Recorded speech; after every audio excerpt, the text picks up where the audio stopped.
BJP. OBC. Morcha സംസ്ഥാന secretary ആയിരുന്ന advocate Ranjith ശ്രീനിവാസൻ്റെ കൊലപാതകം നടന്നത് 2021 ഡിസംബർ 19 രാവിലെ 6:30 അദ്ദേഹത്തിൻ്റെ താമസപുരയിൽ വെച്ചായിരുന്നു.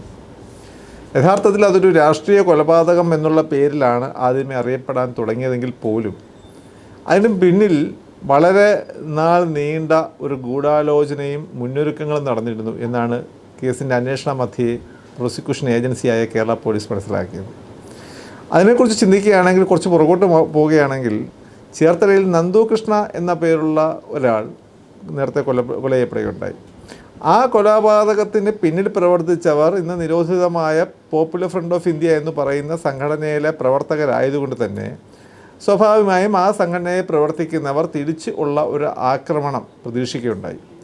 അങ്ങനെ ഒരു റിട്ടാലിയേഷൻ അല്ലെങ്കിൽ ഒരു തിരിച്ചടി ഉണ്ടാകുകയാണെങ്കിൽ പകരമായി കൊല ചെയ്യപ്പെടേണ്ടത് ആരൊക്കെയാണ് എന്നുള്ള കാര്യത്തിൽ ഒരു ലിസ്റ്റ് ഈ പോപ്പുലർ ഫ്രണ്ട് ഓഫ് ഇന്ത്യ അല്ലെങ്കിൽ അതിൻ്റെ സഹോദര സംഘടന എന്നുള്ള തരത്തിൽ പ്രവർത്തിക്കുന്ന STPയുടെ പ്രവർത്തകർ ഉൾപ്പെടുന്നവർ തയ്യാറാക്കുകയും ആ ലിസ്റ്റ് ഈ കേസിലെ മൂന്നാം പ്രതിയായ അനൂപിൻ്റെ ഭാര്യയെ അനൂപ് ഉപയോഗിക്കുന്ന അനൂപിൻ്റെ ഭാര്യ വീട്ടിൽ നിന്നും പോലീസ് കണ്ടെടുത്ത മൊബൈൽ ഫോണിൽ സൂക്ഷിച്ചു വെക്കുകയുമുണ്ടായി.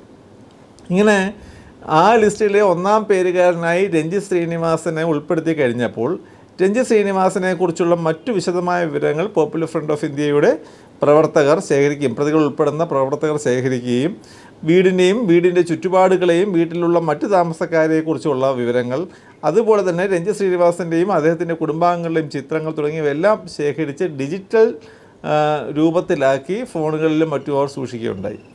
ഇങ്ങനെ ഇരുന്ന സാഹചര്യത്തിലാണ് ഡിസംബർ 18 രാത്രിയിൽ 2021 ഡിസംബർ 18 രാത്രിയിൽ ആലപ്പുഴ തന്നെ മറ്റൊരു നിർഭാഗ്യകരമായ സംഭവം ഉണ്ടായത്. ആ സംഭവം ഉണ്ടായി കഴിഞ്ഞപ്പോൾ തന്നെ അവർ രഞ്ജിത്ത് ശ്രീനിവാസനെ കൊലപ്പെടുത്താനുള്ള സമയം നിശ്ചയിക്കുകയും അതിനുവേണ്ടി വിവിധ തലത്തിൽ പ്രതികൾ പല സ്ഥലങ്ങളിലായി ഗൂഢാലോചനകൾ നടത്തുകയുണ്ടായി. ആ ഗൂഢാലോചനകൾ നടക്കുന്ന സമയത്ത് തന്നെ രാത്രി ഏകദേശം 9 മണിയോടുകൂടി രഞ്ജിത്ത് ശ്രീനിവാസൻ ആലപ്പുഴ കോടതി സമുച്ചയത്തിൻ്റെ നേരെ എതിർവശത്തുള്ള സത്രത്തിൽ പ്രവർത്തിക്കുന്ന അദ്ദേഹത്തിൻ്റെ വക്കീൽ ഓഫീസിലുണ്ടോ എന്ന് അറിയുവാൻ വേണ്ടി ഈ 2 പ്രതികൾ ആ സ്ഥലത്തെത്തി അവരുണ്ടോ എന്ന് നോക്കി, അദ്ദേഹം അവിടെ ഉണ്ടോ എന്ന് നോക്കി. യഥാർത്ഥ ആ സമയത്ത് അദ്ദേഹം അവിടെ ഉണ്ടായിരുന്നില്ല. അദ്ദേഹത്തിൻ്റെ സുഹൃത്തായ ഒരു പോലീസ് ഉദ്യോഗസ്ഥൻ്റെ അദ്ദേഹത്തിൻ്റെ ഒരു സുഹൃത്തിൻ്റെ മകനായ ഒരു പോലീസ് ഉദ്യോഗസ്ഥൻ തിരുവനന്തപുരത്ത് മുങ്ങി മരിച്ചതിനെ തുടർന്ന് ആ വീട്ടിൽ അനുശോചനം അറിയിക്കാൻ വേണ്ടി അവരുടെ ദുഃഖത്തിൽ പങ്കുചേരാൻ വേണ്ടി അദ്ദേഹം അവിടെ പോയിരിക്കുകയായിരുന്നു. അതുകൊണ്ട് രഞ്ജിത്ത് ശ്രീനിവാസ് ഓഫീസിൽ ഉണ്ടായിരുന്നില്ല എന്നുള്ള വിവരം ഈ പ്രതികൾ മനസ്സിലാക്കുകയും തുടർന്ന് രഞ്ജിത്തിനെ കൊല ചെയ്യപ്പെടേണ്ടതിനെക്കുറിച്ച് ആ സമയം നിശ്ചയിക്കുന്നതിന് വേണ്ടി മണ്ണഞ്ചേരി എന്ന് പറയുന്ന പ്രദേശത്ത് പോപ്പുലർ ഫ്രണ്ട് ഓഫ് ഇന്ത്യ എന്ന് പറയുന്ന സംഘടനയ്ക്ക് ആ സമയത്ത് വളരെയേറെ സ്വാധീനമുള്ള ആലപ്പുഴയുടെ സമീപത്ത് തന്നെയുള്ള മണ്ണഞ്ചേരി എന്ന പ്രദേശത്ത് വീണ്ടും ഗൂഢാലോചന നടത്തുകയും ആ ഗൂഢാലോചനയുടെ ഫലമായി 12 പേരടങ്ങുന്നൊരു സംഘം, 8 പേർ മണ്ണഞ്ചേരിയിൽ നിന്നും 4 പേർ ആലപ്പുഴ ടൗണിൽ നിന്നും ഉൾപ്പെടുന്ന 12 പേരടങ്ങുന്ന സംഘത്തെ രഞ്ജിത്ത് ശ്രീനിവാസനെ കൊലപ്പെടുത്താൻ വേണ്ടി നിയോഗിക്കാൻ തീരുമാനമെടുക്കുകയും അതിൻ്റെ ഫലം കൂടാതെ ആ കൊലപാതകം അന്ന് രാത്രി 1 മണിക്ക് നടത്താൻ നിശ്ചയിക്കുകയുണ്ടായി.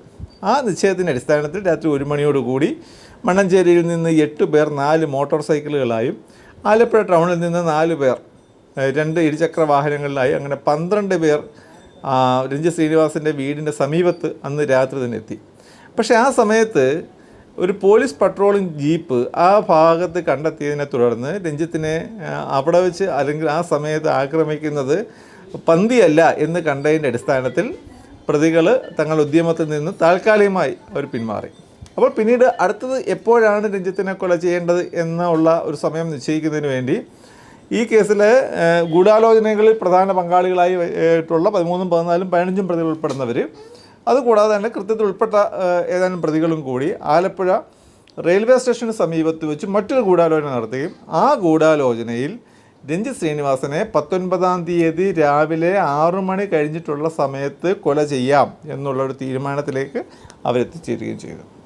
ആ തീരുമാനത്തിൻ്റെ അടിസ്ഥാനത്തിൽ രാവിലെ മുൻപ് സൂചിപ്പിച്ചതുപോലെ തന്നെ 8 പ്രതികൾ മണ്ണഞ്ചേരിയിൽ നിന്നും 4 ഇരുചക്ര വാഹനങ്ങളിൽ 4 മോട്ടോർ സൈക്കിളുകളിലായി ആലപ്പുഴ ടൗണിലെത്തുന്നു. 2 സ്കൂട്ടറുകളിലായി 4 പ്രതികൾ ആലപ്പുഴയിൽ നിന്നും ഈ സംഘത്തിനോടൊപ്പം ഒത്തുചേരുന്നു. ഇവർ രഞ്ജിത്തിൻ്റെ വീടിന് സമീപമുള്ള ദുരൈസാർ ഇടറോഡ് എന്ന് പറയുന്ന റോഡിൽ കൂടി 6 വാഹനങ്ങളിലായി 12 പേർ ഒരു തവണ ഒന്ന് കറങ്ങി ഒരു ട്രയൽ റൺ നടത്തുന്നു. സ്ഥിതിവിശേഷം അവർക്ക് അനുകൂലമാണെന്ന് കണ്ടെത്തിയതിൻ്റെ അടിസ്ഥാനത്തിൽ അവർ പിന്നീട് ദുരൈസാർ ഇടറോഡിലുള്ള രഞ്ജിത്തിൻ്റെ വീട്ടിലേക്ക് എത്തുന്നു. അപ്പോൾ എത്തുന്ന 12 പേരിൽ അവർ വാഹനം തൊട്ടടുത്ത് തന്നെ മാറ്റി പാർക്ക് ചെയ്തതിന് ശേഷം രഞ്ജിത്തിൻ്റെ വീട്ടിലേക്ക് എത്തുന്നു. അപ്പോൾ ഈ സമയത്ത് രഞ്ജിത്തിൻ്റെ അമ്മ തൊട്ടടുത്തുള്ള ഒരു ക്ഷേത്രത്തിൽ പോയി അവിടെ രഞ്ജിത്തിൻ്റെ പേരിലുള്ള വഴിപാടൊക്കെ കഴിച്ച ശേഷം തിരികെ വീട്ടിലേക്ക് വരുന്നു. രഞ്ജിത്തിന് 2 പെൺകുട്ടികളാണുള്ളത്. അതിൽ മൂത്ത മകൾ രാവിലെ ട്യൂഷന് പോകാൻ വേണ്ടി സൈക്കിളിൽ വീടിന് പുറത്തേക്ക് ഇറങ്ങുന്നു. ആ കുട്ടിയെ യാത്രയാക്കാൻ വേണ്ടി രഞ്ജിത്തിൻ്റെ ഭാര്യ ലിഷ രഞ്ജിത്ത് ഗേറ്റിൽ നിൽക്കുന്നു. ആ സമയത്ത് തന്നെ അമ്മ ക്ഷേത്രത്തിൽ പോയിട്ട് തിരിച്ചു വരികയും ചെയ്യുന്നു. അവർ ഗേറ്റ് ക്ലോസ് ചെയ്ത്, ഗേറ്റ് പൂട്ടിയില്ല, ഗേറ്റ് ഡോറ് അടച്ചതിന് ശേഷം അവർ വീടിനകത്തേക്ക് കയറുന്നു. രഞ്ജിത്തിൻ്റെ അമ്മ അവിടെ കിടന്നിരുന്ന പത്രങ്ങൾ എടുത്തുകൊണ്ട് വീടിൻ്റെ വെളിയിലത്തെ സ്റ്റെയറിൽ കൂടി മേപ്പോട്ട് കയറുന്ന സമയത്ത് തൊട്ട് കിഴക്കുവശത്തുള്ള ഇടവഴിയിൽ കൂടി അല്ലെങ്കിൽ നടവഴിയിൽ കൂടി അല്ലെങ്കിൽ ഗതാഗത മാർഗത്തിൽ കൂടി ഈ 12 പേർ പെട്ടെന്ന് വളരെ തിടുക്കത്തിൽ ആ വീട്ടിലേക്ക് എത്തുന്നു. എത്തുമ്പോൾ അതിൽ 8 പേർ നേരെ വീടിൻ്റെ ഫ്രണ്ട് വശത്തെ ഡോറ് തുറന്ന് അകത്തേക്ക് കയറുന്നു. 3 പേർ വീടിൻ്റെ കിഴക്കുവശത്തെ മുറ്റത്ത് കാവൽക്കാർ എന്നുള്ള രീതിയിൽ നിൽക്കുന്നു. ഒരാൾ വടക്ക് വശത്തെ അടുക്കള വാതിൽ അവിടേക്ക് പോകുന്നു. അപ്പോൾ ഇവരുടെ എല്ലാവരുടെയും കയ്യിൽ മാരകായുധങ്ങളുമുണ്ട്. അപ്പോൾ അകത്തേക്ക് കയറിയവരിൽ 8 പേർ അകത്തേക്ക് കയറുന്ന കണ്ട് രഞ്ജിത്തിൻ്റെ അമ്മയും അതോടൊപ്പം തന്നെ വീട്ടിനുള്ളിലേക്ക് പ്രവേശിക്കുന്നുണ്ട്. അപ്പോൾ അങ്ങനെ ആ സമയത്താണ് ഈ പ്രതികൾ 8 പേര്, ഈ 12 പേര് രഞ്ജിത്ത് ശ്രീനിവാസൻ്റെ വീടിൻ്റെ കോമ്പൗണ്ടിനുള്ളിലേക്ക് പ്രവേശിക്കുന്ന 12 പ്രതികളിൽ 8 പേർ നേരെ ആ വീടിൻ്റെ റിസപ്ഷൻ ഫ്രണ്ട് റൂമിൻ്റെ ഡോറ് ഏകദേശം അടഞ്ഞു കിടന്ന പൂട്ടിയേക്ക് ലോക്ക് ചെയ്തിട്ടില്ല, ചാരിയിട്ടിരിക്കുകയായിരുന്നു. ആ ഡോറ് തൊഴിച്ചു തുറക്കുന്ന പോലെ ശക്തമായ രീതിയിൽ തുറന്ന് അകത്ത് കയറി അതിൽ ഏറ്റവും മുമ്പിലുണ്ടായിരുന്ന ഒന്നാം പ്രതി നൈസാം, അയാളുടെ കൈവശമുണ്ടായിരുന്ന വലിയ കൂടം ഉള്ള ആയുധം കൊണ്ട് അവിടെ കിടന്നിരുന്ന ഒരു ഗ്ലാസ് ടോപ്പുള്ള ടീപ്പോ അടിച്ചു തകർക്കുന്നു. ആ ശബ്ദം കേട്ടുകൊണ്ട് എന്താണ് അറിയാൻ വേണ്ടി തൊട്ട് ഡൈനിങ് റൂമിലേക്ക് തുറക്കുന്ന ഒരു ബെഡ്റൂമുണ്ട്. ആ ബെഡ്റൂമിൽ കിടക്കുകയായിരുന്ന രഞ്ജിത്ത് എഴുന്നേറ്റ് ഡൈനിങ് റൂമിലേക്ക് വരുന്നു. ഈ സമയത്താണ് ആ ഡൈനിങ് റൂമിലേക്ക് എൻട്രൻസ് ഉള്ള അടുക്കളയിൽ നിന്നും ലിഷയും ആ ഡൈനിങ് റൂമിലേക്ക് തന്നെ തുറക്കുന്ന മറ്റേ ഒരു ബെഡ്റൂമിൽ നിന്ന് രഞ്ജിത്തിൻ്റെ ഇളയ മകളും കൂടി ഈ ഡൈനിങ് റൂമിലേക്ക് കയറുന്നു. അപ്പോൾ എന്താണെന്ന് ചോദിച്ചുകൊണ്ട് രഞ്ജിത്തിൻ്റെ അമ്മ പുറത്ത് നിന്ന് രഞ്ജിത്തിൻ്റെ അമ്മയും അവരോടൊപ്പം തന്നെ തിരക്കി ഉള്ളിലോട്ട് കയറുന്ന സമയത്ത് രഞ്ജിത്തിനെ കാണുന്ന സമയത്ത് ഈ പറഞ്ഞിരിക്കുന്ന ഒന്നാം പ്രതി നൈസാം അയാളുടെ കയ്യിലിരുന്ന കൂടം കൊണ്ട് നേരെ രഞ്ജിത്തിൻ്റെ തലയ്ക്ക് അടിക്കുകയാണ് ചെയ്യുന്നത്. അതേ സമയത്ത് തന്നെ കൂടെ കയറിയ 2-3 പ്രതികൾ അവരുടെ കൈവശം ഇടുന്ന ആയുധങ്ങൾ കൊണ്ടും രഞ്ജിത്തിനെ വെട്ടുന്നു. തുടർന്ന് പ്രതികൾ 8 പേരും അവർ കയറി ഇറങ്ങി രഞ്ജിത്തിനെ അതിനിഷ്ഠൂരമായ രീതിയിൽ ആക്രമിക്കുന്നു. രഞ്ജിത്തിനൊന്നും ചെയ്യല്ലേ എന്ന് പറഞ്ഞുകൊണ്ട് തടസ്സം പിടിക്കാൻ ചെയ്യുന്ന രഞ്ജിത്തിൻ്റെ അമ്മയും ലിഷയും അവർ വളരെ ക്രൂരമായിട്ട് തന്നെ പിടിച്ചു മാറ്റുന്നു.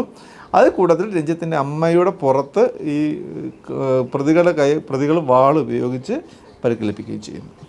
തുടർന്ന് ഏകദേശം 2 മിനിറ്റിനുള്ളിൽ നടന്ന ഈ ഇത്രയും വലിയൊരു പാതകം നടത്തിയ ശേഷം പ്രതികൾ ഉടൻ തന്നെ അവർ പുറത്തിറങ്ങി.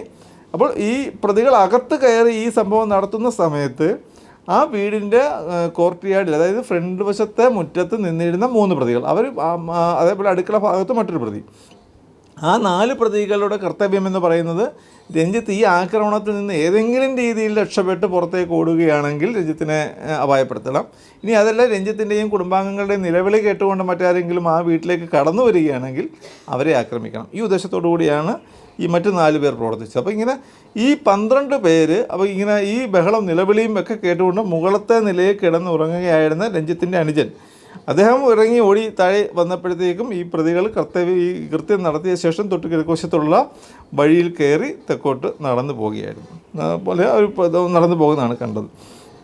അപ്പോൾ സ്വാഭാവികമായും ഉടൻ തന്നെ 108 ആംബുലൻസ് വിളിച്ചു വരുത്തി രഞ്ജിത്തിനെ ഹോസ്പിറ്റലിലേക്ക് കൊണ്ടുപോകുന്നു. ഹോസ്പിറ്റലിലേക്ക് ചെന്ന സമയത്ത് തന്നെ രഞ്ജിത്ത് മരണപ്പെട്ടതായി സ്ഥിരീകരിക്കുന്നു. അപ്പോൾ ഇതിനിടയ്ക്കൊരു രസകരം ഒരു വസ്തുത എന്ന് പറയുന്നത്, തലേ ദിവസം രാത്രി 10:30 മണി ആയ സമയത്ത് രഞ്ജിത്തിൻ്റെ വീടിൻ്റെ മുൻവശത്ത് വന്ന് ഈ പ്രതികളിൽ പെട്ട ആൾക്കാർ ഈ രഞ്ജിത്ത് അവിടെ ഉണ്ടോ എന്നറിയാൻ വേണ്ടി നിരീക്ഷിച്ച് പോയതായി പിന്നീട് അമ്മ ഓർത്തെടുത്ത് പറയുന്നുമുണ്ട്. അപ്പോൾ ഈ കേസിനകത്ത് തുടർന്ന് കേസിൻ്റെ അന്വേഷണം ഒരു വലിയ ആദ്യമായി കേസിന് അന്വേഷണം നടത്തിക്കൊണ്ടിരുന്നത് ആലപ്പുഴ സൗത്ത് സി ഐ അരുണായിരുന്നു. അതിനുശേഷം ഒരു വലിയ ഇൻവെസ്റ്റിഗേഷൻ ടീമിനെ ഈ കേസിൻ്റെ അന്വേഷണത്തിന് വേണ്ടി രൂപീകരിച്ചു. ആലപ്പുഴ DYSP NR ജയരാജ് അദ്ദേഹത്തിൻ്റെ നേതൃത്വത്തിലുള്ള അന്വേഷണ സംഘമാണ്. അവർ വളരെ വിശദമായി തന്നെ ഈ കേസിൽ അന്വേഷിച്ചു. അന്വേഷിച്ച കൂട്ടത്തിൽ പ്രതികൾ വരുന്ന CCTV ദൃശ്യങ്ങൾ പല സ്ഥലങ്ങളിൽ നിന്നും അവർ ശേഖരിച്ചു. പിന്നീട് മറ്റു തെളിവുകൾ അവർക്ക് ലഭിച്ചു. പ്രതികൾ ഗൂഢാലോചന നടത്തുന്നതായി കണ്ട സാക്ഷികളെക്കുറിച്ചുള്ള വിശദവിവരങ്ങൾ അവർക്ക് ലഭിച്ചു. ആ വിശദ വിവരങ്ങളുടെ അടിസ്ഥാനത്തിൽ ആ സാക്ഷികളെ കണ്ട് മൊഴികൾ രേഖപ്പെടുത്തി. CCTV ദൃശ്യങ്ങൾ പോലീസ് കണ്ടെടുത്തു. പിന്നീട് നടത്തിയ അന്വേഷണത്തിൽ പ്രതികളെ ഓരോരുത്തരെയായി പോലീസിന് അറസ്റ്റ് ചെയ്യാൻ സാധിച്ചു. ആ പ്രതികളുടെ ഡിസ്ക്ലോഷർ സ്റ്റേറ്റ്മെൻറ്റിൻ്റെ അടിസ്ഥാനത്തിൽ, മൊഴിയുടെ അടിസ്ഥാനത്തിൽ ഇന്ത്യൻ തെളിവ് നിയമം 27-ാം വകുപ്പ് പ്രകാരം പറയപ്പെടുന്ന ആയുധ റിക്കവറികൾ നടന്നു. ഇത് കൂടാതെ ഈ പ്രതികൾ പലപ്പോഴും ഈ കേസിനകത്തെ പ്രതികളെല്ലാവരും തന്നെ ഇപ്രകാരം ഒരു കുറ്റകൃത്യം നടത്തി കഴിഞ്ഞാൽ ആ കൃത്യത്തെ എങ്ങനെ മറ്റുള്ളവരുടെ മുമ്പിൽ നിന്നും അല്ലെങ്കിൽ നീതിന്യായ വ്യവസ്ഥയുടെ മുമ്പിൽ നിന്നും മറച്ചു വെക്കാമെന്നുള്ളതിനെക്കുറിച്ച് കൃത്യമായ പരിശീലനം ലഭിച്ചിട്ടുള്ളവരായിരുന്നുകൊണ്ട് അവരിൽ പലരും അവരുടെ കൃത്യത്തിന് ഉപയോഗിച്ച വസ്ത്രങ്ങളും മറ്റും കത്തിച്ച് നശിപ്പിച്ച സാഹചര്യം ഉണ്ടായിട്ടുണ്ടായിരുന്നു. അപ്പോൾ ഇതെല്ലാം ചെയ്തിട്ടുണ്ടെങ്കിലും ഈ കൃത്യമായ അന്വേഷണത്തിൽ കൂടി പ്രതികളെ പോലീസിന് അറസ്റ്റ് ചെയ്യാൻ സാധിച്ചു. അപ്പോൾ അതിനുശേഷം പ്രതികൾ യാത്ര ചെയ്ത വഴിത്താരകൾ എങ്ങനെയാണ് എന്നുള്ളത് ഗൂഗിൾ മാപ്പ് പോലെയുള്ള സാങ്കേതിക സംവിധാനങ്ങളുടെ അടിസ്ഥാനത്തിൽ റൂട്ട് മാപ്പുകൾ കണ്ടെത്തി. അപ്പോൾ അങ്ങനെ പുതിയ സാങ്കേതിക വിദ്യയും അതേപോലെ തന്നെ സാധാരണഗതിയിലുള്ള സാക്ഷിമൊഴികളെയും എല്ലാത്തിൻ്റെയും അടിസ്ഥാനത്തിൽ വളരെ വിശദമായും വളരെ സൂക്ഷ്മമായും ഉള്ള ഒരു കുറ്റപത്രമാണ് കോടതിയിലെ അന്വേഷണ ഉദ്യോഗസ്ഥൻ 90 ദിവസത്തിനുള്ളിൽ ഹാജരാക്കിയത്. ആ കുറ്റപത്രത്തിൽ 173 സാക്ഷികളെയാണ് വിസ്തരിക്കേണ്ടതായി കാണിച്ചിട്ടുണ്ടായിരുന്നത്. അതിൽ 156 സാക്ഷികളെ കോടതിയിൽ വിസ്തരിച്ചു. രേഖകളും ഉപരേഖകളുമായിട്ട് ഏകദേശം 1000-ഓളം രേഖകൾ കോടതിയിലെത്തി. 100-ന് മുകളിൽ തൊണ്ടി സാധനങ്ങൾ കോടതിയിൽ തെളിവായി കൊണ്ടുവന്നു. ഇവയുടെ എല്ലാത്തിൻ്റെയും കൂടെ അടിസ്ഥാനത്തിൽ കോടതി പരിഗണിച്ച ശേഷമാണ് പ്രതികൾ എല്ലാവരും തന്നെ അതിൽ 1 മുതൽ 8 വരെയുള്ള പ്രതികൾ കൃത്യത്തിന് നേരിട്ട് പങ്കെടുത്തവരും 9 മുതൽ 12 വരെയുള്ള പ്രതികൾ കൃത്യത്തിന് സഹായികളായി നിന്നവരും 13 മുതൽ 15 വരെ പ്രതികൾ ഇതിനു വേണ്ടിയുള്ള ഗൂഢാലോചന പങ്കാളികളാണെന്നുള്ള അർത്ഥത്തിൽ ഇവർക്ക് എല്ലാവർക്കും ഇന്ത്യൻ ശിക്ഷാ നിയമത്തിലെ 302-ാം വകുപ്പ് പ്രകാരമുള്ള കൊലപാതക കുറ്റവും ഗൂഢാലോചന ഉൾപ്പെടെയുള്ള കുറ്റകൃത്യങ്ങളും ഇവർക്കെതിരെ തെളിഞ്ഞതായി കോടതി കണ്ടെത്തി. ഇന്ന് അതിൻ്റെ അടിസ്ഥാനത്തിൽ അതിനുശേഷം പ്രതികൾക്ക് ശിക്ഷയെക്കുറിച്ച് എന്ത് പറയാനുണ്ട് എന്നുള്ളതിനെക്കുറിച്ച് കോടതി ചോദിച്ചു. ആ കൂട്ടത്തിൽ പ്രോസിക്യൂഷൻ്റെ ഭാഗവും ഡിഫൻസിൻ്റെ ഭാഗവും വളരെ വിശദമായി തന്നെ കോടതി വാദം കേട്ടു. ഈ കേസിനകത്ത് പറഞ്ഞിരിക്കുന്ന ഈ സംഗതി അപൂർവങ്ങളിൽ അത്യപൂർവമായ ഒരു സംഭവമാണ്. അതിനിഷ്ഠൂരമായൊരു കൊലപാതകമാണെന്നും അതുകൊണ്ട് തന്നെ അത് അപൂർവമായ കേസിൻ്റെ പരിധി ഉൾപ്പെടുന്നതാണ് എന്നുള്ളത് കൊണ്ട് തന്നെ ഇന്ന് ശിക്ഷാ നിയമം അനുശാസിക്കുന്ന പരമാവധി ശിക്ഷ പ്രതികൾക്ക് നൽകണമെന്നുള്ള വാദമാണ് ഈ കേസിലെ പ്രോസിക്യൂഷൻ തുടക്കം മുതൽ തന്നെ ഉയർത്തിയിരുന്നത്. അതിനാവശ്യമായ തെളിവുകളും എല്ലാം കേസിനകത്ത് ഉണ്ട് എന്നും പ്രോസിക്യൂഷൻ കോടതിയിൽ വാദിച്ചിരുന്നു. അതിനുശേഷം പ്രതിഭാഗം ഇതൊരു സാധാരണ കൊലപാതകമാണ്, സാധാരണ ഒരു രാഷ്ട്രീയ കൊലപാതകമാണെന്നുള്ള തരത്തിലുള്ള ഒരു വാദമാണ് പ്രതിഭാഗം ഉയർത്തിയിരുന്നത്. പിന്നീട് കോടതി ഈ കേസിലെ പ്രതികളുടെ മറ്റ് സാമൂഹ്യ അന്തരീക്ഷവും മറ്റും മനസ്സിലാക്കുന്നതിന് വേണ്ടി പ്രൊബേഷൻ ഓഫീസറുടെ റിപ്പോർട്ടുകളെ, ജില്ലാ ഭരണകൂടത്തിൻ്റെ റിപ്പോർട്ട്, ഇവർ ജയിലിൽ ഇവരുടെ തടവിൽ പാർപ്പിച്ചിരുന്ന സമയത്തെ ഇവരുടെ പ്രവൃത്തികളെക്കുറിച്ചും പെരുമാറ്റങ്ങളെക്കുറിച്ചുമുള്ള റിപ്പോർട്ട് ജയിൽ സൂപ്രണ്ടിൻ്റെ ഭാഗത്തു നിന്നും, അതേപോലെ തന്നെ ഇവർക്കിനി മാനസികമായി മറ്റെന്തെങ്കിലും പ്രശ്നങ്ങളുണ്ടോ എന്നറിയാൻ വേണ്ടിയുള്ള മാനസിക ആരോഗ്യ വിദഗ്ധൻ്റെ റിപ്പോർട്ടുകൾ തുടങ്ങിയവയെല്ലാം ശേഖരിച്ച ശേഷം പിന്നീട് പ്രതികൾക്ക് കുറ്റകൃത്യത്തെക്കുറിച്ച് എന്താണ് പറയാനുള്ളത് എന്നുള്ളതിനെക്കുറിച്ചും ചോദിക്കുകയുണ്ടായി. ഈ തെളിവുകളും ഈ റെക്കോർഡുകളും എല്ലാം കോടതി സ്വീകരിച്ച് പരിശോധിച്ച ശേഷമാണ് ഇന്ന് കോടതി കേസിൽ വിധി പറഞ്ഞത്. ആ വിധിയിൽ ഈ പ്രതികളെല്ലാവരും അതിനിഷ്ഠൂരമായ രീതി, പൈശാചികമായ രീതിയിലൊരു കൊലപാതക പ്രവൃത്തി നടത്തിയിട്ടുണ്ട് എന്ന് കണ്ടെത്തിയ അടിസ്ഥാനത്തിലാണ് മരണം വരെ തൂക്കിക്കൊല്ലാൻ ഈ പ്രതികളെ കോടതി വിധിച്ചിട്ടുള്ളത്. അതുകൂടാതെ കേസിലെ 1 മുതൽ 8 വരെ പ്രതികൾ അവർ ജീവപര്യന്തം കഠിന തടവിനും അർഹരാണ് എന്ന് കോടതി കണ്ടെത്തി. മാത്രമല്ല 1 ലക്ഷം രൂപ വീതം നഷ്ടപരിഹാരം പിഴ കൊടുക്കാനും കോടതി, ഓരോരുത്തരും പിഴ കൊടുക്കാനും കോടതി ഉത്തരവിട്ടിട്ടുണ്ട്. അതുകൂടാതെ മറ്റ് ഇന്ത്യൻ ആയുധ നിയമപ്രകാരം 7 വർഷം തടവ് ശിക്ഷ പ്രതികൾക്ക് അനുഭവിക്കണമെന്ന് കോടതി ഉത്തരവിട്ടു. അതേപോലെ തന്നെ മറ്റ് കുറ്റകൃത്യങ്ങൾക്ക് 7 വർഷം വീതം വീണ്ടും തടവ് ശിക്ഷ അനുഭവിക്കണമെന്ന് പറഞ്ഞു. രഞ്ജിത്ത് ശ്രീനിവാസൻ്റെ അമ്മയെ മറ്റും ഉപദ്രവിച്ച കുറ്റകൃത്യത്തിനും പ്രതികൾ കുറ്റക്കാരാണെന്ന് കോടതി കണ്ടെത്തി. അങ്ങനെ തെളിവ് നശിപ്പിച്ച കുറ്റകൃത്യത്തിന് പ്രതികൾ കുറ്റക്കാരാണെന്ന് കണ്ടെത്തി. അങ്ങനെ പ്രോസിക്യൂഷൻ ഈ കേസിൽ പ്രതികൾക്കെതിരെ ചുമത്തണമെന്ന് ആവശ്യപ്പെട്ട എല്ലാ ചാർജുകളിലും എല്ലാ വകുപ്പുകൾ പ്രകാരമുള്ള കുറ്റവും സംശയത്തിന് അതീതമായി തെളിഞ്ഞിട്ടുള്ളതായി കോടതി കണ്ടെത്തിയതിൻ്റെ അടിസ്ഥാനത്തിലാണ് സ്വാതന്ത്ര്യാനന്തര കേരളത്തിൽ വിധിക്കപ്പെട്ടിട്ടുള്ള വിധികളിൽ ഏറ്റവും വലിയ ഒരാൾ കൊല ചെയ്യപ്പെട്ട കേസിനകത്തുണ്ടായ വിധികൾ ഏറ്റവും വലിയ വിധി എന്ന് തന്നെ വിശേഷിപ്പിക്കപ്പെടാവുന്ന തരത്തിൽ മുഴുവൻ പ്രതികൾക്കും മരണം വരെ തൂക്കിക്കൊല്ലാൻ കോടതി വിധിച്ച് ഒരു ഉത്തരവുണ്ടായിട്ടുള്ളത്. മറ്റൊരു പ്രതി ഉണ്ടല്ലോ, അദ്ദേഹത്തിന്റെ ശിക്ഷ ഉൾപ്പെടെയുള്ള കാര്യം ഈ കേസിനകത്ത് ഇന്ന് അതായത് മുഴുവൻ പ്രതികളും 302 IPC പ്രകാരമുള്ള കൊലപാതക കുറ്റം ചെയ്തിട്ടുണ്ട് എന്ന് കോടതി മുൻപ് തന്നെ കണ്ടെത്തിയിരുന്നു. അതിനുശേഷം ഇതിനിടയിൽ ഒരു പ്രതി, അതിൽ 10ാം പ്രതി നവാസ് എന്ന് പറയുന്ന പ്രതി, അയാൾക്ക് ശാരീരികമായി സുഖമില്ലാത്തത് കാരണത്താൽ അയാളെ ജയിലിൽ നിന്നും പിന്നീട് ചികിത്സയ്ക്കായി മാറ്റിയിരുന്നു. ആ ചികിത്സയ്ക്കായി അയാളെ മാറ്റിയിട്ടുള്ള സാഹചര്യത്തിൽ അയാളെ നേരിട്ട് കേൾക്കാൻ കോടതിക്ക് സാധിച്ചില്ല. അയാളുടെ ഭാഗത്തു നിന്നുള്ള മറ്റ് റിപ്പോർട്ടുകളെല്ലാം കോടതി വരുത്തിയിട്ടുണ്ട്, അയാളുടെ അഭിഭാഷകരുടെ വാദം കേട്ടിട്ടുണ്ട്. പക്ഷേ അയാൾക്ക് പറയാനുള്ളത് എന്താണ് എന്നുള്ളത് നേരിട്ട് കേൾക്കാൻ കോടതിക്ക് സാധിക്കാഞ്ഞ സാഹചര്യത്തിലാണ് ഇന്ന് ആ പ്രതിക്ക് എതിരായിട്ടുള്ള ശിക്ഷ പ്രഖ്യാപിക്കാഞ്ഞത്.